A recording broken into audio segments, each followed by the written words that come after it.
Hello everyone, welcome back to the channel. आज की video में हम डिस्कस करेंगे भारतीय साक्ष्य अधिनियम 2023 का इंट्रोडक्शन एंड साथ ही 3 टर्म्स के बेसिक कंसेप्ट समझेंगे, that is fact and issue and relevant facts. ये कंसेप्ट एविडेंस लॉ की फाउंडेशन है। अगर ये समझ आ गया तो हमारे लिए एविडेंस एक्ट BS से हमारे लिए बहुत ईजी लगने लग जाएगा। उससे पहले थोड़ा सा बैकग्राउंड समझेंगे भारतीय साक्ष्य अधिनियम का। भारतीय साक्ष्य अधिनियम से पहले we had Indian evidence act. ठीक है, हमारे पास इंडियन एविडेंस एक्ट था 1872 का, जो अब हमारे पास BSA के नाम से है 2023। ठीक है, इंडिया के अंदर एविडेंस लॉ को गवर्न करता था इंडियन एविडेंस एक्ट। ये एक्ट ब्रिटिश पीरियड में बनाया गया था एंड लगभग अराउंड 150 ईयर्स ओल्ड तक ये इंडियन कोर्ट्स के अंदर अप्लाई होता था। लेकिन अब क्या हुआ, टाइम के साथ साथ टेक्नोलॉजी एंड क्राइम का नेचर चेंज हो गया। अब केसेस में digital evidence, CCTV footages, emails, WhatsApp chats, electronic records भी बहुत ज़्यादा इंपॉर्टेंट होने लग गए। इस वजह से गवर्नमेंट ने क्रिमिनल लॉज को मॉडर्नाइज करने के लिए 3 नए क्रिमिनल लॉज को इंट्रोड्यूस करा, विच वर BNS, विच इज़ भारतीय न्याय संहिता 2023, which was earlier IPC 1860।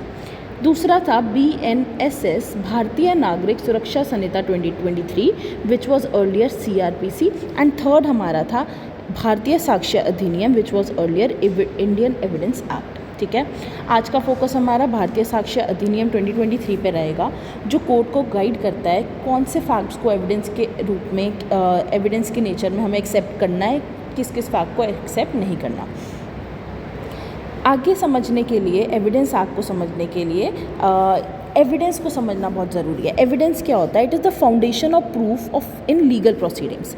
Evidence क्या है बेसिकली, अगर हम इसको सिंपल टर्म्स में समझें, कोर्ट के सामने प्रोड्यूस करा हुआ कोई भी मटेरियल जो हमें डिस्प्यूटेड फैक्ट को प्रूव या डिसप्रूव करने में हेल्प करता है। वो कुछ भी हो सकता है, it can be oral testimonies, it can be documents, it can be electronic record, कोई फिजिकल ऑब्जेक्ट। सपोज इशू आता है हमारे पास, क्या A ने B का मर्डर कमिट करा और हमें पता लगा कि ये जो मर्डर कमिट हुआ है ये किसी नाइफ़ के थ्रू हुआ है, तो कोर्ट में ये जो नाइफ़ प्रोड्यूस हुआ, हम क्या बोलेंगे, ये क्या है? It is an evidence. ठीक है, ये एविडेंस है। इसके एग्जांपल क्या, कॉमन फुटेज क्या है? CCTV footages, charts, forensics, documents, witnesses, ये सारी चीज़ें हमारे लिए एविडेंस है।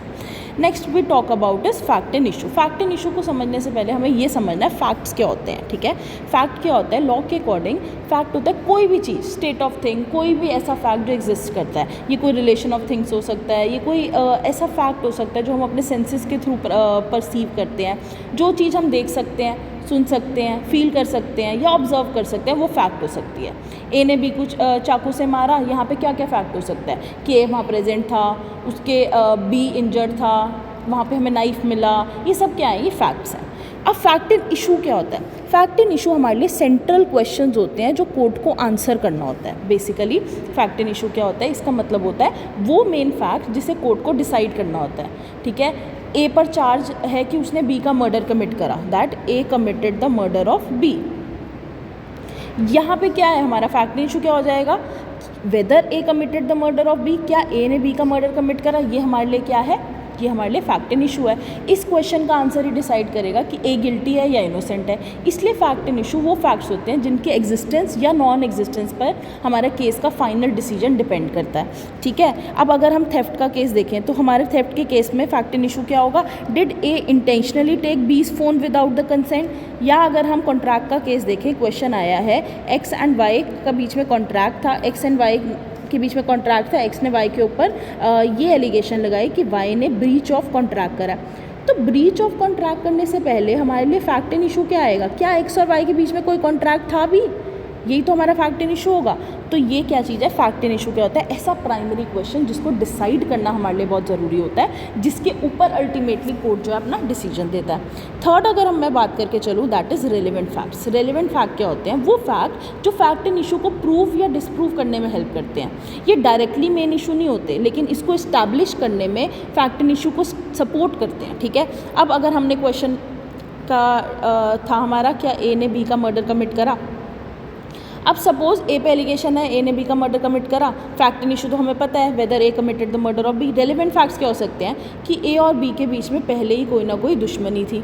ठीक है, या हमारे पास हो सकता है कि A को इंसिडेंट से पहले वो सेम नाइफ के साथ एक विटनेस ने देखा हुआ है, ठीक है।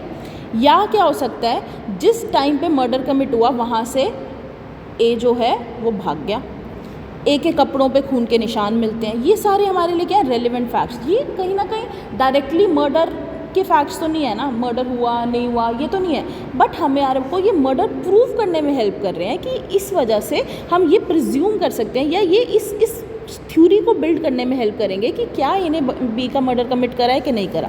तो रेलिवेंट फैक्ट्स क्या हैं, facts so connected with the fact in issue that they help the court conclude whether the disputed fact exist और नॉट, ठीक है। एग्जाम्पल क्या हो सकता है, मोटिव एंड प्रिपरेशन, जैसे हमने बात करी इन दोनों के बीच में दुश्मनी थी ऑलरेडी, ये क्या फैक्ट शो करता है, ये मोटिव भी तो शो करता है, ठीक है। प्रीवियस एंड सब्सिक्वेंट कंडक्ट, मैंने यहाँ पे बोला कि ये मर्डर के बाद एकदम से एब्सकॉन्ड हो गया, ये क्या हुआ, सब्सिक्वेंट कंडक्ट ही तो हुआ।